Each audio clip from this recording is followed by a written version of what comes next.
ओढ़नी के रंग पियर, ओढ़नी के रंग पियर, ओढ़नी के रंग पियर, जादू चला रहल बा। लागे की जैसे खेतवा में, लागे की जैसे खेतवा में सरसों फुला रहल बा। लागे की जैसे खेतवा में सरसों फुला रहल बा। ओढ़नी के रंग पियर, ओढ़नी के रंग पियर।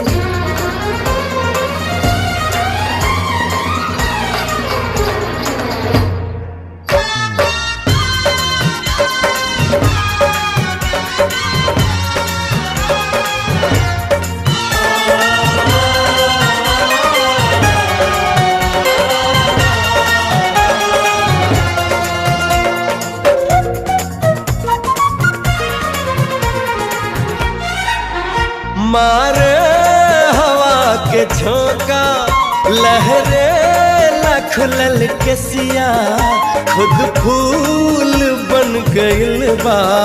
खुशबू से भरल दहिया,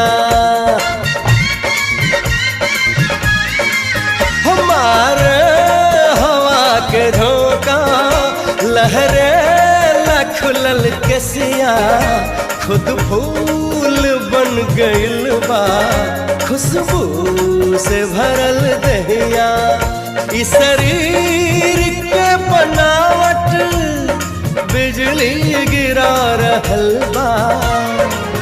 लागे की जैसे खेतवा में,